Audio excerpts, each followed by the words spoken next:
Yeah, I mean, really proud of our team tonight. I don't know how many teams in the country can give up 8 or 9 runs with 2 outs and still come back and win, but I know of at least one. And just to be able to survive, that early, it had all the makings of a huge slugfest, and we had some guys that really swung the bats well. Colin Priest with 4 RBIs, Pano and JJ and Chufo and Listy, all I thought had really good nights. But the storyline was kind of the second half of the game once Reed Garris and Lucas Malstead went in the game and put zeros up. And, to hold a really good offense, you saw what their offense can do, especially, didn't matter if it was 2 outs and to get a rally started. I mean, they're a very dangerous offense. So, just goes to show you how good Aiden Canuck was yesterday and then how good Reed Garris and Lucas Malstead were today. But I thought those two in particular were the difference. And then our offense just did an incredible job of competing. We obviously didn't help ourselves making 3 errors, and I think 4 of their runs scored immediately after errors. So that got to take care of that. And our defense has been great all year, so I guess you're going to have a fluky game like that. But we'll certainly want to play better from a pitching and defensive standpoint. Play more like we did the last 5 innings from a pitching and defensive standpoint. But very proud of our offense just to trade punches with another team and be able to be 1 run better, and that's really what it came down to. We were just 1 run better tonight, but that was a very good college baseball game, a traditional slugfest, just looking at the score. And we'll have our work cut out for us tomorrow because it's a dangerous club as we found out tonight. Coach, what does it do for your ball club with Jacob now kind of just seeing the ball the way he is and 4 straight games now with a home run? Or 3 straight games, I should say. Yeah, he did that in the fall too. He hit a bunch of home runs in the fall, and he certainly is a threat to hit it out. He's so strong. He's such a hard worker. He's just an incredible ball player. But yeah, when I feel like we've seen some hot streaks from Listy and Purify and Canarella. We know what he can do, but it seems like 4 through 9, maybe there's guys that haven't hit their stride. And so as these guys, Pano's seeing the ball real well right now, JJ as well, it feels like our offense has been good, really good, but it just feels like you get some of these guys get hot and we could be really dangerous. I think your 8th straight win tonight, when you're winning like that, does it help you get through those moments in the game, those ebbs and flows when things aren't going right? They scored, I think it was 8 of their first or 7 of their first 9 runs with 2 outs, like you said, all coming with after errors by your defense. Does it help you get past those tough times in the game? Yeah, I mean, we've had enough adversity. Like it's just all how you frame stress, and we frame stress as good. Like we want the adversity. We're not afraid from it. We're going to run right towards it. We know we can take a punch. We know we're not going to, we're just not going to get down. We know we're going to come back. And, but yeah, we were tested tonight quite a bit because it wasn't just one, giving up 1 crooked number. I mean, they had 3 crooked numbers, and it was all in a row. And, so you just kind of felt that, just like a boxing match, they're just landing a bunch of punches. But so were we. And so it was, great response. They put up a 5 spot. We put up a 5 spot. And then just to get some of the solo homers later on to prove to be the difference. Maybe the biggest play of the game was the anti-squeeze play where we fake break to third and they bunted first and third and didn't score on it because of what Josh Pano did in that situation. That would never show up on a stat sheet, but that was what we call an HWA play, how to win awareness play, and that was huge because that was the tying run.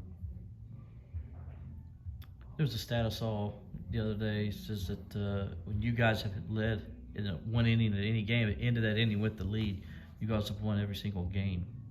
You ever had a crazy stat like that in your time? I know, but you've coached a lot, played a lot. You ever had a crazy stat like that? Ever heard one?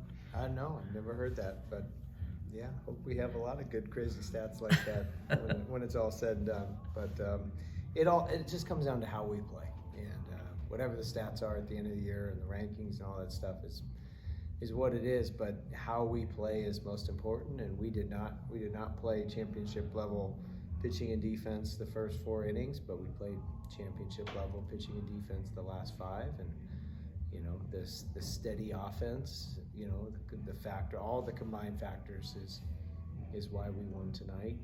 But we had to survive some pretty big punches there early in the game, and so however the stats ended up, I'm just glad we were 1 run better. That was the ultimate stat we needed to have tonight, and we got it.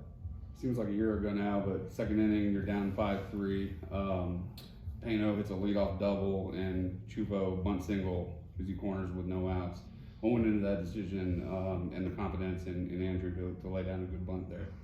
Yeah, I mean, we don't sacrifice bunt, or at least that's not our mentality. We call it a kill bunt, where you're just trying to deaden the ball with inside 30 feet and make it a high pressure play. And so we prefer, ultimately, our top result would be they get rushed and throw it away, and now we have second and third with no outs. The next best outcome would be we have a bunt base hit, and so whether we're bunting with a runner on first or runner on second, in that situation, I guess runner on second, he would score if they threw it away, but we want to bunt for a base hit. And Chufo's good at that. He's good at the drag bunt. We have a few guys that are good at the drag bunt, being able to deaden the ball, and so it becomes a chaos play, a high pressure play, and it was one of those. He was just safe, bang bang, and he's got some speed, and he's good at bunting, and so it just seemed like an easy call at that time, because we were, I think, trailing by 2 runs at that point, and so just to at least make sure we cut that deficit into 1, but fortunately for us, it turned into a big inning, which was huge. You guys are now 16-1 in games that are decided by 3 runs or less. What is it that allows this team to come out on top in so many of those close games? I think it you fall back on your training, right? Like we don't rise to any occasions. We just play at the level of our training, but at the level of our training is often, higher or as high as some of these intense moments in the games. I mean, it's literally what we train for. We try to train at above the speed and the level of the competition, and so when these moments arrive, and they arise, I guess they show up in the game, we're ready for it, and so we're comfortable in these what would be uncomfortable moments for other people. It's just it's just part of a mindset and a mentality, and it's just drilled into everybody from meeting day one.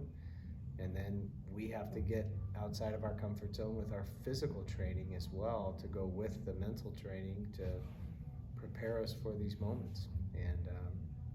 And then we've been in enough of them, like you said, 17 times this year we've been in games with 3 runs or less. We've been in them enough to where you get, you start to callous your mind a little bit. It's like no big deal, 1-run game, so what? We've been in so many of these. We know what we need to do in order to come out on top. But saying it's one thing, getting out there and actually doing it, that's why players deserve all the credit there. Every game's big, obviously, but is it extra satisfying to clinch this series, and you're now 5-0 in your ACC series this season? Yeah, I mean, that's the thing. They're all weighted equally, so there's not one game in the 30 ACC games that count more than the others, and we were fortunate to win the division last year and fortunate to win the tournament the year before that, but obviously one of our goals is every ACC team, every conference, everyone, any sport, you want to win the league, and not just win. I don't even think there are divisions anymore, right, Hen? Right. No, we just want to win it outright. So knowing the importance of each one and how tight these games are, and the margin is always small, and a lot of these teams are postseason teams, and so it's like playing regionals and super regionals every weekend with these teams, where especially there, it comes down to pitching, defense, timely hitting, and the margin of the game and the outcome of the game is decided by one swing, one play, one pitch.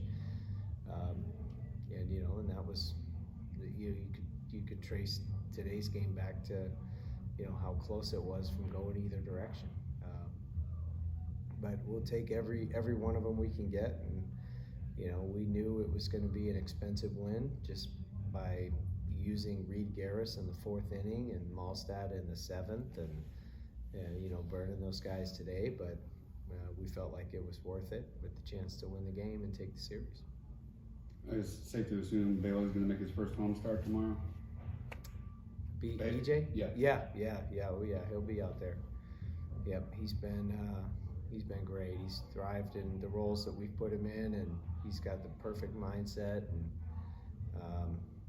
I've mentioned this before, but anyone who loses a year to injury and doesn't really know how they're going to come back, if they're going to come back, it's like they're playing with house money. They have that unique life perspective where they lost the opportunity to compete, and they just cherish every second of it when they're back out there. And I think he's very much in that hyper-competitive / gratitude zone because he wants to make the most of his opportunity, and he certainly is. So whatever happens tomorrow, he's earned it, and he's pitched very well for us. So look for him to have a quality start again tomorrow. Anything else for Coach? All right, thank you guys.